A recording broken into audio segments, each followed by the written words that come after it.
There are seasons in life when nothing moves, when effort feels unanswered and time stretches longer than our courage. We wait for news, for healing, for purpose to reveal itself. And in that waiting, the heart grows tired.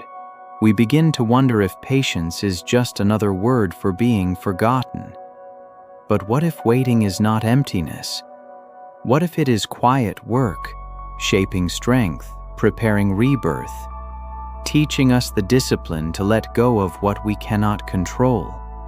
This is a story about patience, not as weakness but as a form of courage.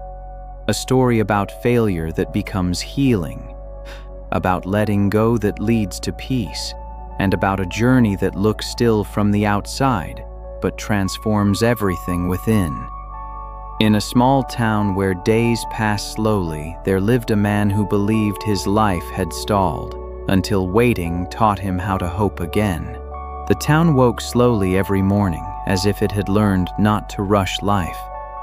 Shops opened late, roads stayed quiet. Even the light seemed to linger before touching the ground. It was the kind of place where time didn't push forward. It waited. And so did he. His name hardly mattered anymore, not because it was forgotten, but because he felt disconnected from it. He was a man in his early 30s, though life had already given him the tired eyes of someone older. Each morning, he followed the same routine with quiet discipline, waking before the sun, making coffee he barely tasted, staring out of a window that framed the same unchanged street. He wasn't lazy. He wasn't lost in the obvious ways. He worked, showed up, did what was expected. But beneath the structure of his days lived a heavy truth he never said out loud. His life felt paused. There was a version of himself he believed in once, a future shaped by purpose, by progress, by becoming more than this stillness. He had imagined movement, growth that could be measured, success that could be pointed to. Instead, he found himself waiting for clarity, waiting for motivation, waiting for something, anything, to tell him it was time to move forward.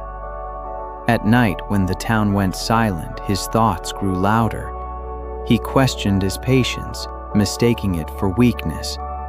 He wondered if discipline without visible reward was pointless, and sometimes he feared that waiting too long would slowly drain the courage he once had. Yet deep inside there was a quiet belief he couldn't extinguish, a fragile hope that this pause was not an ending, but a preparation. He didn't know it yet, but this stillness was shaping him in ways movement never could. Because some journeys don't begin with action. They begin with endurance, and this was his. When nothing around him changed, he decided he would. He began quietly, without announcements or promises. Earlier mornings, longer walks, a stricter routine. He read books about motivation and discipline, underlining sentences that spoke about strength, patience, and purpose. He told himself that consistency was enough, that if he kept moving, life would eventually move with him. And for a while, it seemed to work.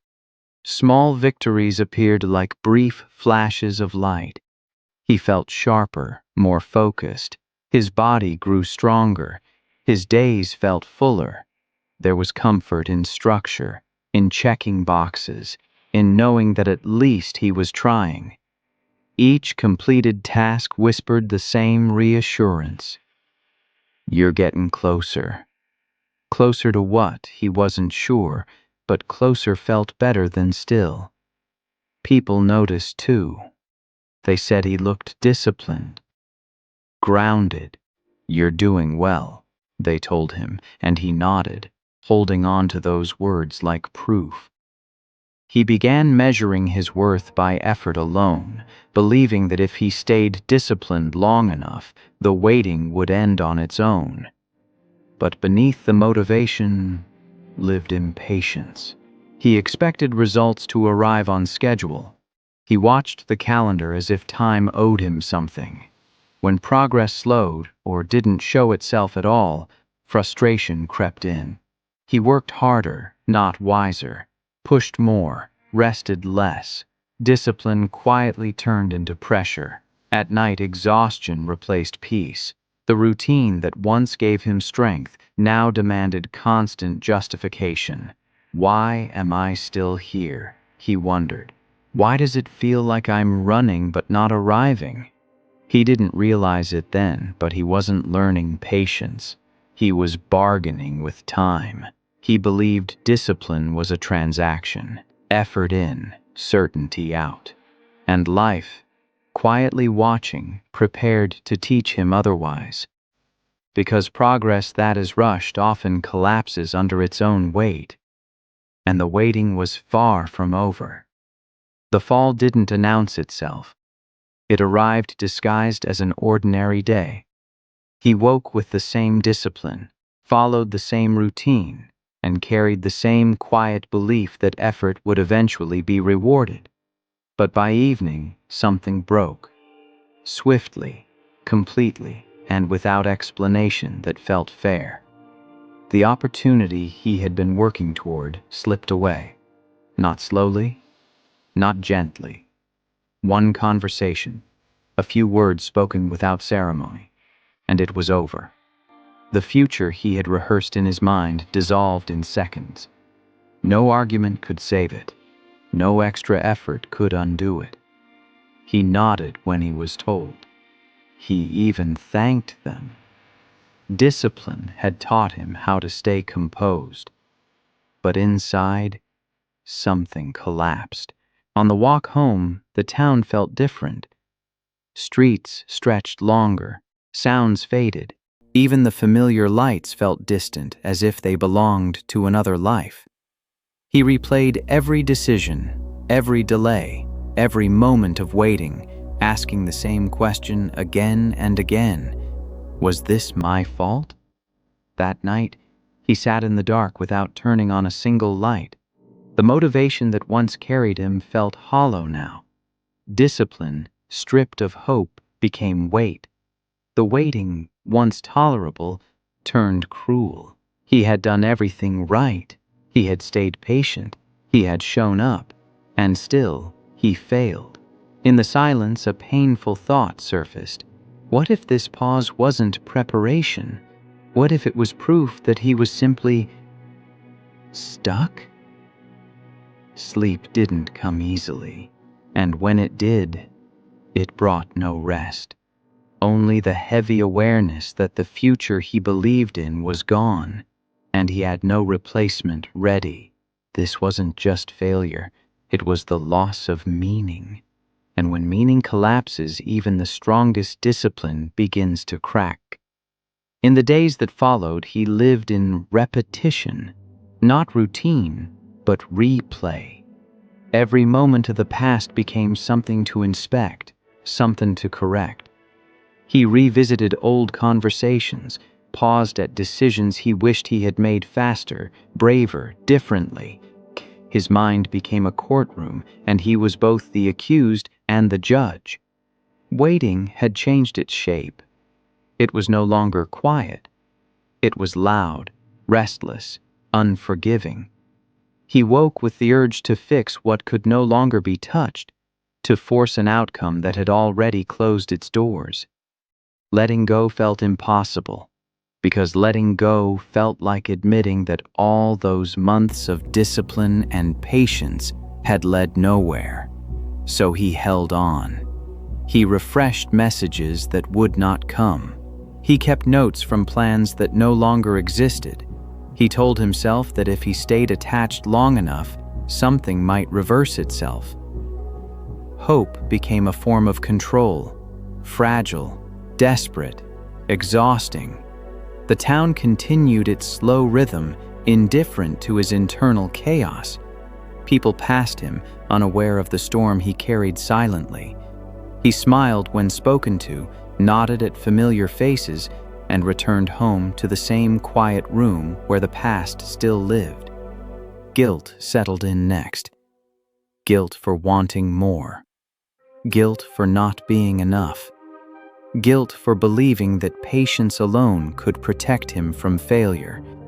He began to see his waiting as a flaw, as proof that he had hesitated when others moved. And yet, despite the pain, he refused to release what was lost. Because when we cling to the past, it gives us the illusion of purpose. It keeps us busy. It keeps us from feeling the emptiness beneath. But emptiness, patient and persistent, waited for him too, and it was drawing closer. There comes a point when even resistance grows tired. For him, it arrived on a night so quiet it felt unreal. No music, no screens, no distractions left to negotiate with the silence. The town slept, and for the first time in weeks, he stopped trying to outrun his thoughts. He sat on the edge of his bed, surrounded by the familiar shape of his life. Unchanged, unresponsive. The past no longer argued back. The future no longer invited questions. All that remained was the present, bare and heavy. This was not dramatic sadness. It was emptiness, the kind that doesn't ache. It echoes. He realized then how alone he had become. Not because people had left, but because he had withdrawn into his own waiting, carrying it like a private burden. Discipline had disappeared. Motivation felt like a language he no longer spoke. Even hope, once fragile, now rested somewhere beyond reach. He didn't cry. There was no energy left for that. He simply sat there, breathing, letting the stillness settle into his bones. And in that stillness, something subtle shifted. For the first time, he stopped asking when. When will it change? When will I be enough? When will the waiting end? Instead, a quieter question surfaced. What if this is the moment I stop fighting what is? It wasn't relief, not yet. But it was honesty. And honesty, when it finally arrives, creates space. Space for healing. Space for letting go. Space for a different kind of strength. One that doesn't demand answers immediately. This was the lowest point, not because it was painful, but because it was empty. And emptiness, strange as it seems, is where rebirth finds room to begin. The reminder did not come as a revelation. It came as a moment so small he almost missed it. The next morning, he went for a walk without intention. No goal, no steps counted, just movement for the sake of breathing different air. The town, washed in early light, looked softer than usual, less demanding. Near a quiet bench, an older man sat feeding crumbs to birds. He moved slowly, carefully, as if each gesture mattered. When one bird startled and flew away, the man smiled. Not disappointed, not rushed, just patient. Funny thing, the man said, noticing him watching. They always come back when you stop trying to control them. The words were simple, almost casual, but they landed heavily. They spoke for a moment, nothing profound. The weather, the quiet, how mornings used to feel longer. Before leaving, the man added gently, "Waiting isn't wasted time. It's where we learn how little force life actually needs." He walked away before the sentence could be questioned. He stood there, alone again, but something had shifted. Not clarity, not motivation, just a soft crack in the wall he had built around his patience. For weeks he had treated waiting like a problem to solve, something to endure until it ended.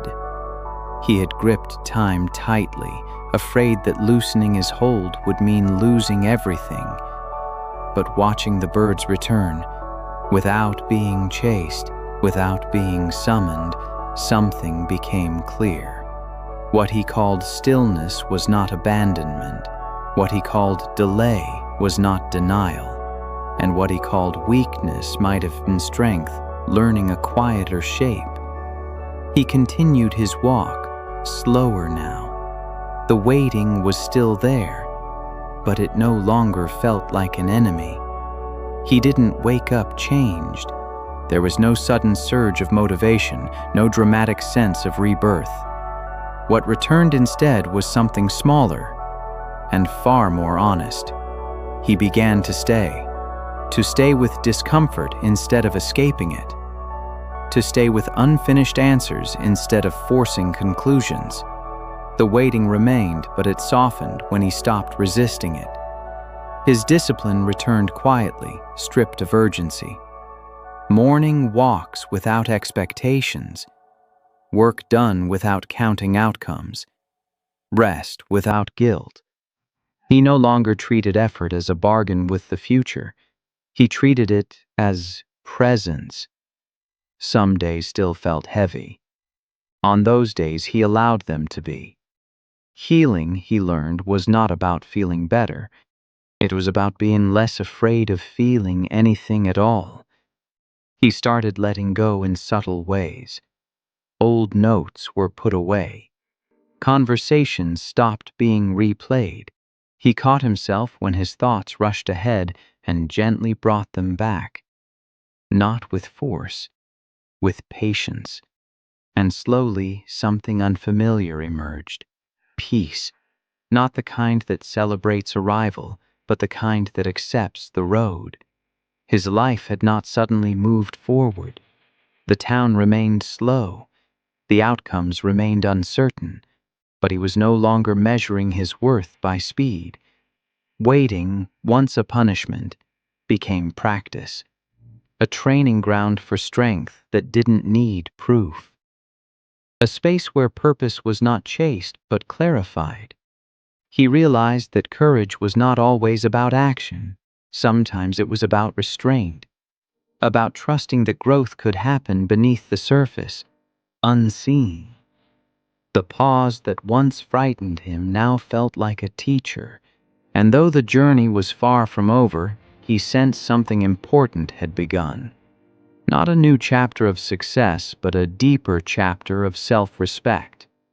He was learning how to stay. Growth, when it is real, is never left unchallenged. Just as peace began to feel familiar, old habits returned quietly. The urge to rush, the need to measure, the fear that stillness might turn into stagnation.